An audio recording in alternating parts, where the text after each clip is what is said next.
मैंने अपने YouTube journey में बहुत सारे topics like daily vlogging, recipes, cooking, home and kitchen hacks वगैरह सब कवर किए। बट आप लोगों के डिफरेंट सोशल मीडियाज़ पर पूछे जाने वाले क्वेश्चंस में से एक बहुत ख़ास ये था कि हम लेडीज़ अपनी वैल्यू को कैसे अपग्रेड कर सकती हैं। डेली रूटीन में वही घर के काम या फिर जॉब का वर्कलोड और स्ट्रेस की वजह से मेरी सिस्टर्स डीमोटिवेट हो रही थी। तो मेरा ये दिल किया कि मैं ऐसी मोटिवेशनल वीडियो अपलोड करूँ ताकि रोज़ रोज़ एक ही रूटीन को फॉलो करते करते जो अननेसेसरी थॉट्स और डीवैल्यूएशन खुद के लिए जहन में आती है ना, वो मैं किसी ना किसी तरह ख़त्म या फिर कम कर सकूँ। So let's get started. अस्सलाम वालेकुम एवरीवन, वेलकम टू वुमेनिया ATF with a new video and I hope you all are very good. I am also fine, अल्हम्दुलिल्लाह। हम लेडीज़ सोचने पर मजबूर हो जाती हैं कि हमारी कोई वैल्यू ही नहीं है। ये सब तब होता है जब वर्कलोड ज़्यादा, खासकर बच्चे छोटे हों या फिर लैक्टेटिंग मदर्स जिनकी रात की नींद भी बच्चों को संभालने की नज़र हो जाती है। वो दिन को फिर उस लेवल की एनर्जेटिक नहीं रह पाती और रिज़ल्ट खुद को डिवैल्यू करना, खुद की अहमियत को कम होता हुआ फील होना। लेकिन इस केस में कुछ ऐसे केसेस भी हैं जहां एक ही इंसान सबके लिए सब कुछ पॉसिबल करते हुए नज़र आता है लेकिन वो अपनी वैल्यू नहीं जुटा पाता। हम में से बहुत सारी लेडीज़ ऐसी हैं जिनको लगता है कि हमारी 10 में से 6 जो बातें हैं उनको नज़रअंदाज कर दिया जाता है या उनका ओपिनियन तो किसी दूसरे के लिए मैटर ही नहीं करता। Please tell me in the comment section, क्योंकि अगर आप ऐसा फील करते हैं ना, then definitely you have to change your lifestyle. चलें आज हम मालूम करते हैं कि हम खुद को चेंज करने की हमें ज़रूरत है भी या नहीं। नंबर 1 थिंग, कोई भी आपको वैल्यू नहीं करेगा अगर आप अपनी ज़ात को खुद से इंपॉर्टेंस नहीं देंगे। आपकी ब्यूटी, आपका स्टेटस या आपका फेम, ये तीनों चीज़ें ऐसी नहीं हैं मेरी नज़र में जिनकी जो आपकी वैल्यू लोगों की नज़र में बना सकें। एक्चुअली आपके थॉट्स और आपका इजहार या एक्सप्रेस करने का तरीका आपको आपकी वैल्यू को बनाता है या फिर बिगाड़ता है। Never underestimate yourself, respect yourself and love yourself as you are. बार बार अपनी बॉडी शेप या अपनी ब्यूटी या अपनी स्किल्स को लेकर डाउटफुल होना कि फ़लाँ तो में तो ये एक क्वालिटी है, मुझ में नहीं, फ़लाँ का घर इतना अच्छा है, मेरा नहीं, या फिर किसी भी और तरह दूसरों से ख़ुद को कंपेयर करना और ख़ुद को क्रिटिसाइज़ ही करते रहना अंदर ही अंदर, ख़ुद को डीवैल्यू करना एक बहुत बड़ा रीज़न बन सकता है। सो स्टॉप डूइंग दिस, क्योंकि ये सब कुछ जो नेगेटिव साउंड कर रहा होता है, आप अपनी लाइफ में कभी भी पॉजिटिव और कॉन्फिडेंट नहीं हो सकते जब तक आप अपने माइंड को पॉजिटिव थॉट्स से फीड नहीं करते। आप अपने बारे में पॉजिटिव सोचना या फिर ख़ुद को पॉजिटिव रखना और कहना कि जहां आपकी पर्सनैलिटी को अपलिफ्ट करेगा ना, बल्कि आपकी शख्सियत की ब्यूटी को और निखार देगा। और नेगेटिव थॉट्स इसी पर्सनैलिटी को डिस्ट्रॉय भी कर सकते हैं। नंबर 2 है, never compare yourself with others. Recognize your own qualities. Recognize yourself. Actually recognize your value first. क्योंकि आप ही हैं, कोई किसी का रिफ्लेक्शन नहीं। जो आप कर सकते हैं वो कोई नहीं कर सकता। आप अपनी टर्म्स एंड कंडीशंस पर अपने आप को अच्छा या बेहतर बना सकते हैं। ज़रूरत सिर्फ खुद को जानने और पहचानने की है। लेकिन अगर आप ऐसा नेगेटिव कुछ नहीं सोचते, सब कुछ जानते हुए भी लोग आपको वैल्यू नहीं करते, तो कहीं ना कहीं उनके साथ आपका बिहेवियर में उसी में कुछ गड़बड़ है। कुछ लोग दूसरों के लिए तो बहुत कुछ कर रहे होते हैं लेकिन अपनी लाइफ को अपने असूलों के साथ जीना पसंद कर रहे होते हैं। वो दूसरों के लिए सब कुछ पॉसिबल जो वो कर सकते हैं कर रहे होते हैं, लेकिन अपनी लाइफ को अपनी टर्म्स एंड कंडीशंस के अकॉर्डिंग ही सेट रखना चाहते हैं।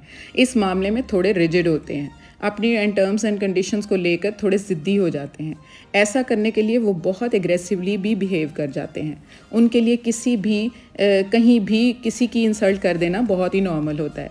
ऐसे केस में लोग अपनी रिस्पेक्ट करने पर मजबूर होंगे आपकी, लेकिन दिल से आपको अच्छा नहीं जानेंगे।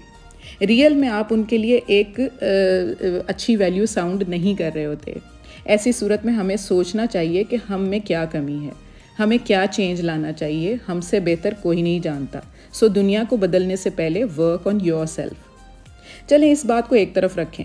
समटाइम्स ऐसा होता है ना कि हम सबको प्यार करते हैं लेकिन वो हमें वैसे एक्सेप्ट नहीं कर रहे होते जैसे हम हैं। तो उनके लिए पहला स्टेप आपका होना चाहिए, क्योंकि आप जानते हैं कि अगला बंदा कैसा है, इसका बिहेव कैसा है। तो अगर आप उनको उनके इस बिहेव के साथ एक्सेप्ट नहीं कर सकते तो फिर दूसरों को ब्लेम करना बंद करें कि वो आपको वैल्यू करेंगे। It's near to impossible. एक बात तो तय है कि हम अपने अलावा किसी को नहीं बदल सकते। जितनी कोशिश हम दूसरों को बदलने में लगाते हैं ना, अगर हम उसका हाफ भी इस कोशिश में लगा दें कि हम खुद को बदल लें, तो आपकी वैल्यू और रिलेशन और भी बेहतर हो सकते हैं। लोगों को उनकी गलतियाँ नज़र उनकी रियलाइज़ करवाना, बार बार पास्ट या गुज़रे हुए वक्त का रेफरेंस देना माहौल को तो ख़राब करता ही है, साथ ही वैल्यू तो दूर की बात, हम लोगों की नफ़रत की वजह बन जाते हैं। So accept others as such as they are. ना किसी को हर्ट करें, ना खुद को हर्ट होने दें। तो ये बात तो थी हमारे बिहेवियर की। अगर दिमाग में ये कीड़ा होना कि हमारा स्टेटस ही हमें वैल्यूएबल बनाता है, तो जनाब इसका इलाज करने के लिए मेडिसिन तो अभी तक कोई बनी नहीं है। बस बात सिर्फ इतनी है कि जहाँ आप हैं, जितना अल्लाह ने आपकी किस्मत के मुताबिक आपको नवाजा है ना, आप सेटिस्फाइड और थैंकफुल रहें, तो आपको खुश होने से कोई नहीं रोक सकता। क्योंकि जो आपके पास है वो ब्लेसिंग है, और जो नहीं है उसको शायद वक्त के मुताबिक अल्लाह की नज़र में आप डिज़र्व नहीं कर रहे, लेकिन उसके लिए भी आप एफ़र्ट और दुआ कर सकते हैं। जो नहीं है उसके लिए कोशिश और दुआ जारी रखें, लेकिन अपनी ज़ात को इस चीज़ के लिए फ्रस्ट्रेटेड किए बगैर।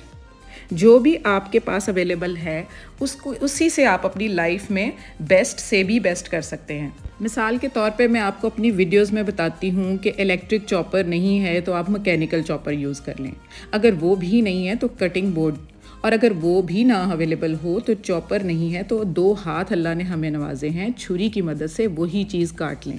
तो मतलब जो है उस पर शुक्र, और जो नहीं है उसके लिए दुआ और कोशिश, एंड दैट्स इट। परेशान नहीं करना खुद को कि ये बेहतरीन क्यों नहीं है हमारे पास। उनको याद कर लें जो हाथों से भी माजूर हैं और अपनी इस नेमत को भी यूज़ करने से कासिर हैं। चीज़ों और स्टेटस के मुताबिक अपनी वैल्यू जज करने वाले लोग वैसे भी आपकी लाइफ में डिज़र्व ही नहीं करते, क्योंकि वो वैल्यू किस काम की जो इन सब मटीरियलिस्टिक चीज़ों के होने या ना होने से कम या ज़्यादा हो जाए। अगर ऐसा होता है तो फिर आप ही बताएं, वैल्यूएबल कौन हुआ, आप या फिर वो चीज़ें, सो कॉल्ड चीज़ें जिनके बिहाफ पर आपकी वैल्यू जज हो रही है। आपकी अपनी थॉट्स या फिर आपकी सेल्फ रिस्पेक्ट तो ज़ीरो हुई ना। लोगों की मेंटेलिटी आप चेंज नहीं कर सकते, बट आप एक ऐसी सोच जो कहती है कि स्टेटस से ही वैल्यू होती है, इस सोच को मिटाने की बजाय अगर फोकस अपनी ज़ात की वैल्यू बढ़ाने पर किया जाए ना, और शो ऑफ जिसमें हम अपनी 80% लाइफ गुजार रहे हैं, कौन सा ब्रांड हमारे पास है और किस अच्छी जगह पर हम रहते हैं, या ये सब छोड़ दिया जाए ना, तो हम सक्सेसफुल हो गए। ज़िंदगी बहुत छोटी और मुख्तसर है, इसको देखने का नज़रिया बदलेंगे ना तो आप नोट करेंगे कि आपके आसपास जो कुछ भी है बहुत खूबसूरत है, बस देखने वाली नज़र चाहिए। यकीन करें कि आप अपनी ज़िंदगी को और भी ज़्यादा खूबसूरत बना सकते हैं। आपके आसपास की चीज़ें आपको बहुत खूबसूरत नज़र आएंगी। ज़िंदगी की खूबसूरती और भी बढ़ जाती है जब हम किसी के चेहरे पे स्माइल की वजह बनते हैं। And for this never step back to serve and help people. मैं यहाँ आपको ख़ुद की मिसाल देना चाहूँगी। जैसा कि मैं आपको पहले भी बता चुकी हूँ कि यूट्यूब पर मेरा ये कंटेंट क्रिएट करने की और बहुत सारी रीज़न्स में से one of the main reasons ये भी था कि मैं अपने इर्द गिर्द उन लोगों की हेल्प कर सकूँ अपनी जेब से जो डिज़र्विंग हैं और मेरे दिल के करीब हैं। अगर अल्लाह ने चाहा, ऐसा पॉसिबल हुआ, तो मैं उनके चेहरों पर वो स्माइल इमेजिन कर सकती हूँ जो आएगी, जिसकी वजह मैं बन पाऊँगी इंशाल्लाह एक दिन। तो हमेशा शुरुआत आप अपने घर से करें। फैमिली में जब हम इस तरह के व्यूज़ ग्रो करते हैं ना कि हम एक दूसरे की सपोर्टर हैं, तो बिलीव मी, कोई भी मेंबर खुद को वैल्यूएबल और दूसरों को इनवैल्यूएबल नहीं समझेगा। लेकिन अगर आपके साथ ऐसा हो रहा है कि आपके हेल्पिंग नेचर और आपके काइंड बिहेवियर को सब लोग फॉर ग्रांटेड ले रहे हैं और ये समझ रहे हैं कि ये तो आपकी ड्यूटी है और वो भी आपकी इसी तरह हेल्प करें, वो उन्हें ज़रूरी नहीं लगता, दैट मीन्स आपको बहुत लाइट लिया जा रहा है। जबकि फैमिली रिलेशंस में ऐसा होना चाहिए कि चाहे गिव एंड टेक का काम हो या प्यार और रिस्पेक्ट का, हमारा सबके लिए रिलेशंस इक्वल और बैलेंस्ड होना चाहिए। हमारा सबके लिए हमेशा अवेलेबल रहना कई बार हमारे लिए गलत साबित हो जाता है। ऐसी सिचुएशन में थोड़ा सा स्टेप बैक और जो है थोड़ा सा ट्राई करें कि ख़ुद को थोड़ा सा रिजर्व कर लें और से नो कहने की आदत डालें, then you will get your value back. तो समटाइम्स क्योंकि जब आप एब्सेंट होंगे ना और आपकी हेल्प के बिना किसी का काम डिफ़िकल्ट और मुश्किल हो जाएगा, तो ही आपकी इम्पोर्टेंस समझ में आ रही होगी। वैसे एक बात और है जो सबको बदलने की ज़रूरत है, वो ये है कि हमें लगता है कि हमारे बिना काम ही नहीं चलना। तो कहते हैं ना कि गलतफहमियों के किस्से इतने दिलचस्प हैं कि हर ईंट सोचती है दीवार उसी पर टिकी है। तो ऐसा कुछ भी नहीं है। किसी के बगैर दुनिया का कोई निज़ाम नहीं रुकता डियर। दुनिया अज़ल से चलती आई है और अब तक चलती रहेगी। बट अपनी इम्पोर्टेंस बताने के लिए और दूसरों को रिस्पॉन्सिबिलिटी का एहसास करवाने के लिए कुछ वक्त के लिए कुछ चीज़ों से अगर हाथ खींच लिया जाए ना, तो कुछ बुरा नहीं।